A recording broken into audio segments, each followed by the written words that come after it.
JYE experience for me has been really good. It has been really sobering. Coming into the week, I came with an open heart, and I think God was trying to talk to me and say, through around there, when He said be successful, it kind of hit me in my heart too, because I had that want to come here to encounter with God. When I come here, I wanted to leave here at the end of the week a different person, a new me, a different Johnpaul. So when I heard him be successful, it hit me and it just took the flow from there. About the rest of the experience, it has been really, massive download of information coming out from the teachings from around there. He started our sessions with 1 slide or 2 slides, but the amount of information and the impact and the force and the momentum that came from it, can't even explain it. It was just wow.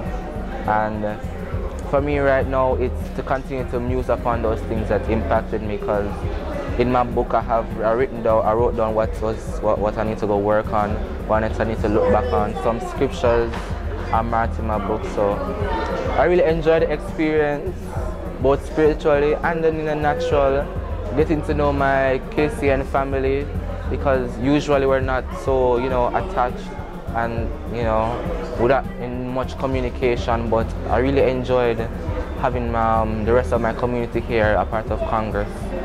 And it felt like a family, and I really appreciate that. And I thank God for that opportunity that He gave us to encounter with Him and encounter with each other, and to grow and learn from each other and from Him. JYE week, what really hit me was on the Tuesday thing when Mr. Smith was speaking. He said, I need to manage my life. That really hit me, And I remember going back to my room after that meeting to kind of think about it, about how am I going to manage my life when I leave this week on Friday. What am I going to do from there? How am I going to approach life from there after all of what just happened here at JYE?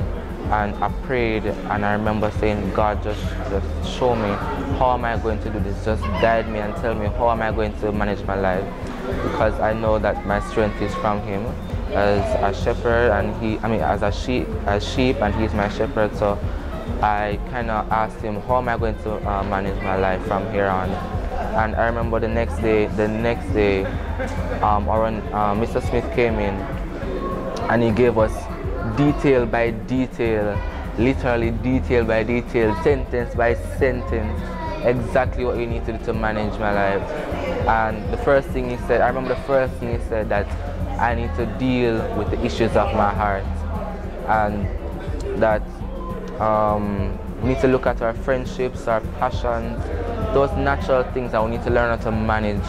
And around even sharing his own experience with his friends, because he was our age at one time. Even though he's still young, he was going and telling us how he had those friends and he had those things that attack him, and he just said back off, and that was it. That was the end of it.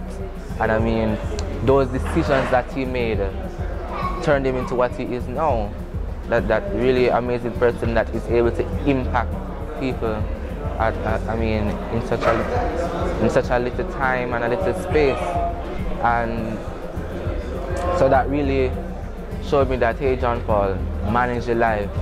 Because one little thing you can tweak, one little thing you can turn, can change. I remember my dorm mentor saying that he was watching something, and he said, if you're aiming at something and you change the angle just a little bit, or you accidentally miss it by 1 degree, it will shoot that way, way past that way. And managing your life, and if you don't, if you don't do it as properly as you should, and you don't count on God, and you don't sit down and you think and you muse on it, that I might change that little tiny angle, and then my life will zoom that way, and I won't have that plan A plan that God has purpose for me, and I want that plan A plan. So for me, coming out of it, the main emphasis is, Johnpaul, you need to track your life, manage your life, starting with the issues of the heart. Okay, my relationship with youth in the KCs has grown immensely. I've met people who I've never known before, and I've shared life with them. What I found interesting was coming here, you know, sometimes you might be shy or you don't know what to expect, you don't want people to expect or how people are or whatnot. But coming in here and actually talking to them and hearing from them, hearing from their experience, actually, it felt like family. It didn't feel like, oh, I just met you, I don't really know your name, but you know, it felt like a family, and that's what I really appreciate about it. There was no breakage, no quarreling, it was nothing, it was just a real big happy family. I really appreciate that community, and I want to continue that because we together we are that Joshua generation, and sharing life and getting to know each other is a part, and engaging in community is a part of what we have to do to affirm and to confirm and to live in that reality of being that Joshua generation. So I really like the community and the feel and the vibe here, and I can't wait for next year or whenever. Yeah.